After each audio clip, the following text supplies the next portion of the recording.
नमस्कार दोस्तों, स्वागत है आपका नॉलेज ऑफ फैक्ट्स में। चलिए आज जानते हैं कि हमारा भारत पहले अखंड भारत था।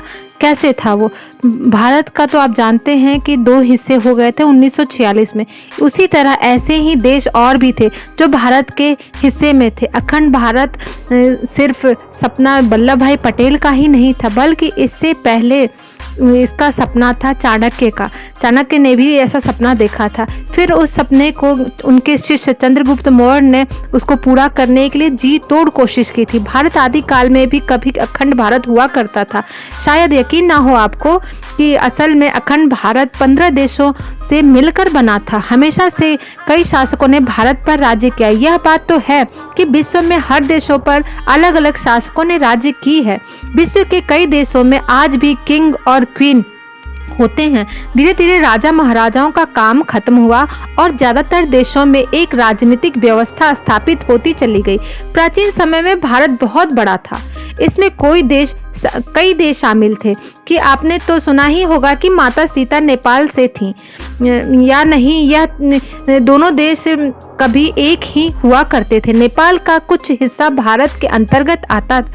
सोने चांदी और हीरे जवाहरात का खान हुआ करता था वहाँ। धीरे धीरे दूसरे देशों की नज़र भारत पर पड़ी और उन्हें उन लोगों को निशाना बनाना शुरू कर दिया। अपने राजा को धोखा देकर खुद राजा बनने वाले जो व्यक्ति थे, बस उन पर उनकी नज़र हुआ करती थी और उनकी गलतियों को अखंड भारत ने ही तोड़ दिया।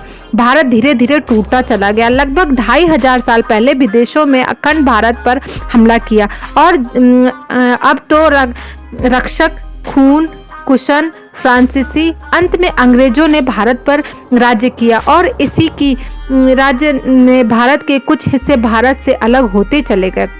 आज हम आपको बताएंगे कि किस तरह अखंड भारत टूटकर बिखर गया और आज बचा है केवल हिंदुस्तान। कौन कौन से ऐसे देश हैं जो भारत से अलग हो गए और किसकी गलती से हुआ? नेपाल दोस्तों, सबसे पहले नेपाल की बात करते हैं। नेपाल को आज़ादी भारत से पहले मिल गई थी, मगर उन्होंने अंग्रेजों से अपनी आज़ादी जीती थी। 1765 में नेपाल में एकता की मुहिम शुरू होने से पहले, आज़ादी से पहले नेपाल के छोटे छोटे खंडों को जोड़कर नेपाल पहले देवघर था। अखंड भारत का एक हिस्सा था। नेपाल के राजवंश और भारत के राजाओं का गहरा संबंध था। वहाँ एक रिश्ता हुआ करता था। 50वीं सदी के पूर्व मौर्य साम्राज्य का हिस्सा था। 4वीं शताब्दी में यह जनपद 11वीं सदी में ठाकुरी वंश ने राजाओं ने यहाँ राज्य किया। उसके बाद बलबन और फिर गोरखाओं ने राज्य किया और गोरखा आने पृथ्वीराज नारायण शाह यहाँ 1765 में एकता आंदोलन छेड़ दिया। छोटे छोटे राज्यों को समेटकर उसी के बाद आज के नेपाल का जन्म हुआ। अंग्रेजों के खिलाफ लड़कर नेपाल को आज़ादी दिलाई। नेपाल में भी प्राचीन समय में संस्कृत भाषा में राजाओं को शिक्षा दी जाती थी। आदिकाल में भी नेपाल अखंड भारत का हिस्सा हुआ करता था।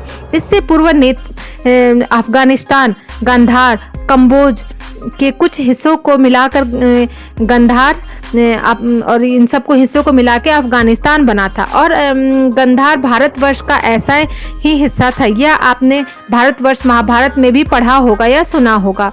यहाँ हिंदू और बौद्ध धर्म का प्रभाव रहा है। सबसे पहले इन हिस्सों पर सिकंदर ने हमला किया। फिर अब तो बाद में ब्रिटिश शासन के अधीन अगस्त 1947 में अब अफगान को आज़ादी मिल गई थी। भारत से हमेशा के लिए अलग हो गया। इसका नाम भी पहले बर्मा ही हुआ करता था। सम्राट अशोक के काल में बौद्ध धर्म और संस्कृति का हिस्सा हुआ करता था। ब्रिटिश शासन के अधीन रहा। पहले से ब्रह्मदेश बोला जाता था। ब्रह्मा फिर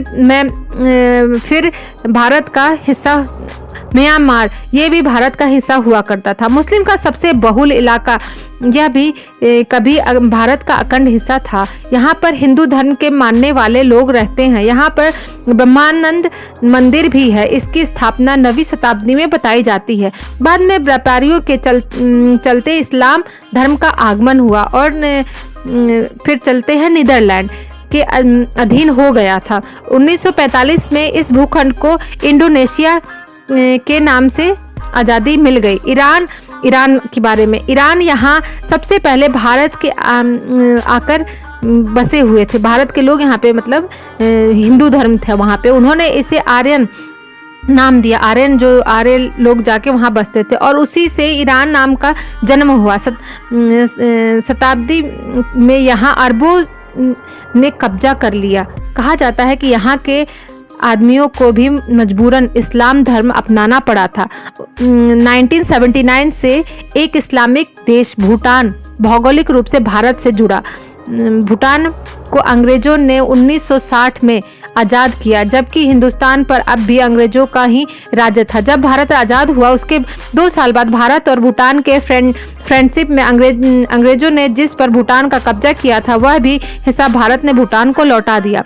भूटान में आज बौद्ध धर्म के लोग सबसे ज़्यादा। कंबोडिया के इतिहास में चीनी ग्रंथों के साथ भारतीय ग्रंथों का भी वर्णन मिलता है। कंबोडिया में न्यू आर्य देश के राजा कंबू स्वयंभू ने नींव डाली थी, इसीलिए इसे एक अम्बुज कहा जाता है। यह भी अखंड भारत के 16 जनपदों में एक था। अभी भी कंबूज नाम की जाति भारत के कुछ राज्यों में रहती है। इस जाति में सिख, हिंदू, मुस्लिम भी शामिल है। महाभारत में भी कंबूज का जिक्र है। यहाँ सबसे बेहतरीन अखरोट और घोड़े, सबसे अच्छी प्रजाति के घोड़े मिलते हैं। तिब्बत को पहले त्रिविस्ता बोला जाता था। यहाँ भी हिंदू धर्म का प्रभाव रहा है। बौद्ध धर्म का प्रचार कर रहे लोगों ने बौद्ध धर्म को यहाँ पे शुरू किया था। यह भारत से ही जुड़ा हुआ है। 19वीं शताब्दी में लद्दाख पर कश्मीरी राजा ने अपना कब्जा कर लिया और सिक्किम को अंग्रेजों ने अपने अधीन कर लिया था। उसी के कुछ समय बाद चीन ने वहाँ पर अपना अधिकार जमाना शुरू किया। इस बात का दक्षिणी हिस्सा दलाई लामा को दे दिया गया था, मगर जवाहरलाल नेहरू ने 1964 में इस हिस्से पर चीन का अधिकार स्वीकार कर लिया था, जिससे नेहरू जी की बहुत बड़ी गलती बताई जाती है।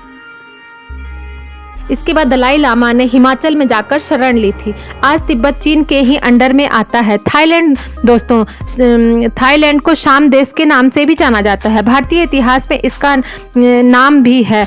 आज हम थाईलैंड के बारे में बात करते हैं। इसे श्यामा नाम से भी जाना जाता है। सन 1238 के बाद यहाँ बौद्ध धर्म का प्रचार हुआ। इससे पहले यह अखंड भारत का हिस्सा था। वियतनाम में इसे भी पहले चंपा का नाम से जाना जाता था। यह भी अखंड भारत का हिस्सा हुआ करता था। आज भी यहाँ हिंदू आबादी बहुत ज़्यादा है। सन 1825 में चंपा के महान हिंदू शासक का अंत हुआ। यहाँ चीनी राजवंश का प्रचार प्रसार बढ़ गया और मलेशिया आज के समय में अखंड भारत का हिस्सा हुआ करता था। जो आज मलेशिया है वो अखंड भारत का हिस्सा हुआ करता था। यह प्रायद्वीप के दक्षिणी जनपद में हुआ करता था। फिर यहाँ बौद्ध धर्म का प्रचार प्रसार हुआ। इसके बाद यहाँ मुस्लिम आबादी बढ़ गई। यहाँ आज भी कई प्राचीन हिंदू मंदिर पाए जाते हैं। आज यह मुस्लिम देश है। अगर इसके प्राचीन मंदिरों को देखें तो यह एक हिंदू से कितना प्रभावित है ये पता चलता है। श्रीलंका 2350 साल पहले श्रीलंका की पूरी आबादी वैदिक धर्म को मानती थी। चोल और जनपद के अंतर्गत आता था। सम्राट अशोक के पुत्र ने बौद्ध धर्म का प्रचार किया था।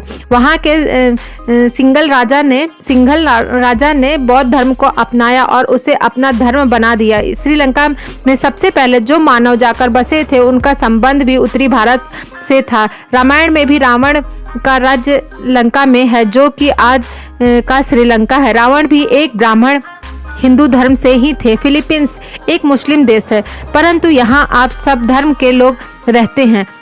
आज यहाँ भी सनातन धर्म के सबूत देखने को मिलते हैं। 1414 के बाद यहाँ इस्लाम धर्म के लोग ने कई आक्रमण किए और यहाँ हिंदू धर्म के लोगों को इस्लाम में बदलने के लिए प्रेरित किया। आज भी यहाँ शासन करने वालों को राजा कहा जाता था।